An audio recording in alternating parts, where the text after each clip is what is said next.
relíquias da Bíblia. Bom, nós estamos estudando sobre os evangelhos, falando sobre seus autores. Você sabe que Deus inspirou homens para que pudesse escrever a sua palavra. E o autor do primeiro evangelho, que é o livro de Mateus, o autor é um cristão de origem judaica, que escreve para uma igreja composta principalmente de cristãos como ele. E ele se esforça muito para apresentar Jesus como o tal esperado Messias, o Cristo prometido do Velho Testamento. Ele registra cuidadosamente o que Jesus disse sobre o seu reino, um conceito radicalmente diferente da ideia do Messias corrente naqueles dias, quando a maior parte dos judeus esperava um líder político que livraria o povo do domínio romano. Mateus se concentra no ensino de Jesus, fazendo uma cuidadosa organização do seu material, alternando entre a narrativa e o ensino. Então nós vamos ver como que ele organizou os seus escritos. Então ele vai organizar as histórias, os acontecimentos, e então ele registra em todo o seu trabalho literário. Ele fala através de parábolas. Ele vai citar os milagres, demais episódios. Então, ele vai pontuar os momentos em que Jesus falou por parábolas. Então tem a parábola do joio, o tesouro escondido, a pérola, a rede, o credor incompassivo, os trabalhadores na vinha, os 2 filhos, o casamento do filho do rei, as 10 virgens e os talentos. Todos esses temas são parábolas. Agora ele começa então a narrar os milagres.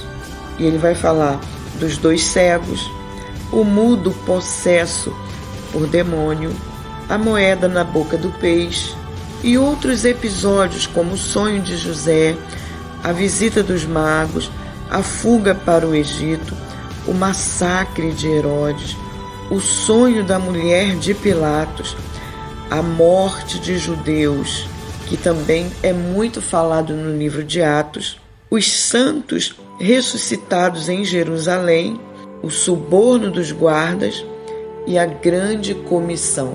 Essa parte da grande comissão está no finalzinho do livro de Mateus, que é o recado, aquele último recado que Jesus deixa para os discípulos.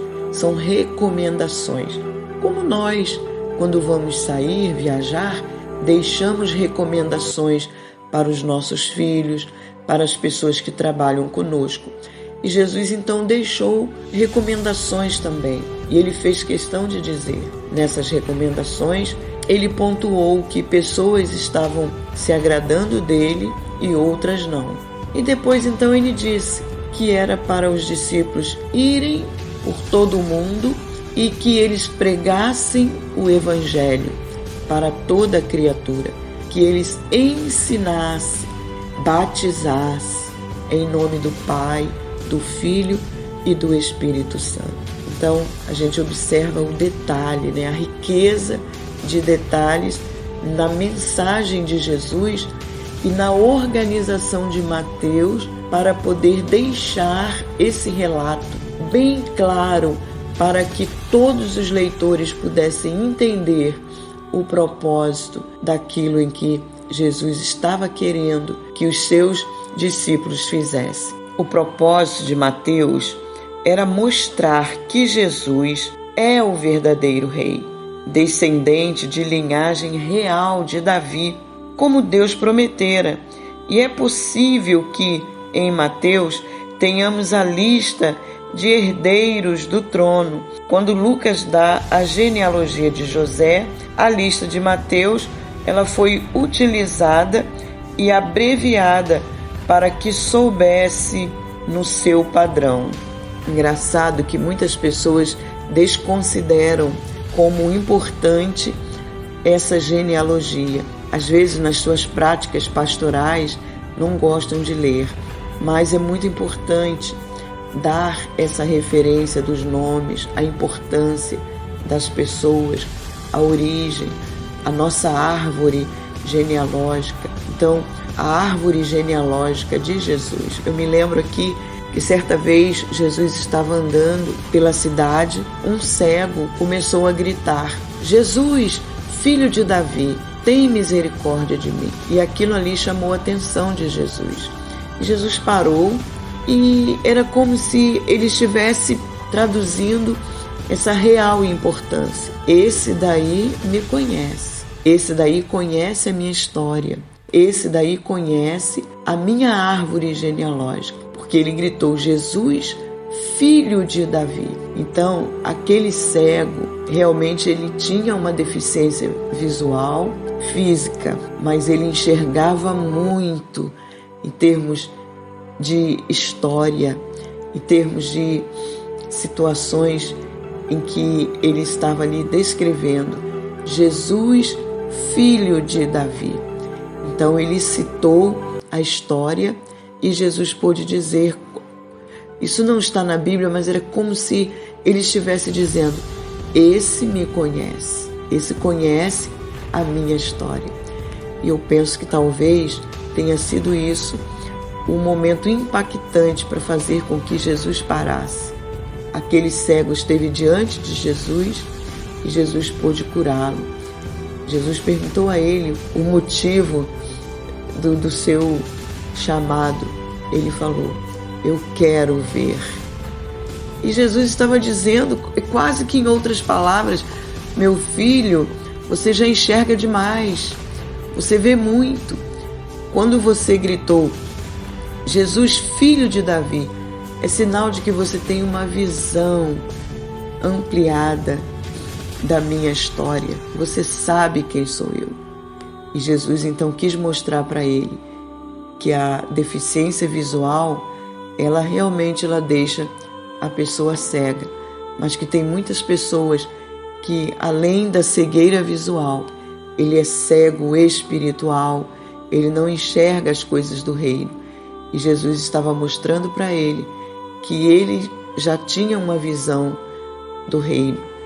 E Jesus então agora opera um milagre, dando a ele uma visão completa da sua vida física, da sua saúde, embora ele não fosse cego na sua origem, na sua vida espiritual, porque ele conseguiu enxergar Jesus, e não somente enxergar Jesus, mas reconhecer a sua árvore genealógica. Então, Mateus relata isso, Mateus conta esse episódio dessa cura, e a gente pode nitidamente perceber através do autor essa riqueza de detalhes. Então, nós vamos perceber que o propósito de Mateus era mostrar que Jesus era o verdadeiro rei, descendente da linhagem de Davi, como Deus prometera.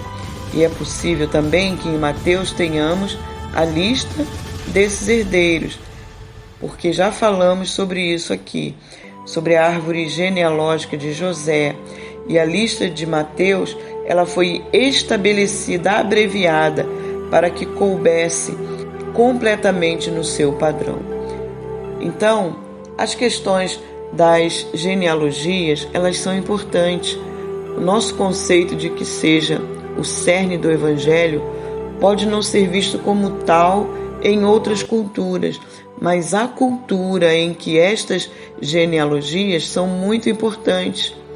Certamente é importante também na nossa cultura, no nosso crescimento espiritual, na nossa maturidade espiritual. Então nós vamos entender a importância que as pessoas têm. Por que o Senhor estabelecia uma base para o que vem depois? mas ele também pontuava o antes. Então nós vamos ver muitas vezes sendo citado fulano filho de alguém, e ele faz questão de citar esse alguém como uma referência do passado, ressignificando o presente através da vida daquela pessoa. Isso faz valorizar a história, isso faz valorizar a pessoa no seu conceito, no momento em que ela está, sabendo que ela tem uma história, sabendo que ela teve alguém antes dela, que ela foi gerada por alguém e hoje ela está aqui. E hoje nós estamos gerando pessoas, e aí esse compromisso nosso de informar, de dar as informações sobre as coisas do reino para essas pessoas que nós estamos formando também. Então Mateus, ele era zeloso, ele era cuidadoso, habilidoso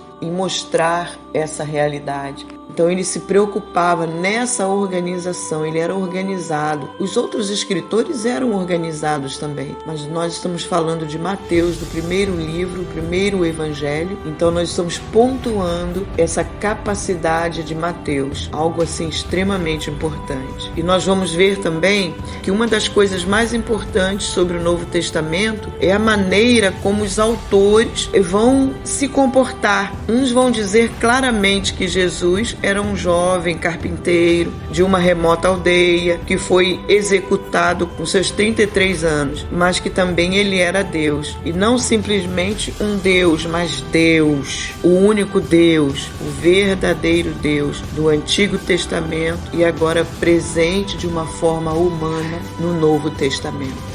Muito importante esse entendimento para nós.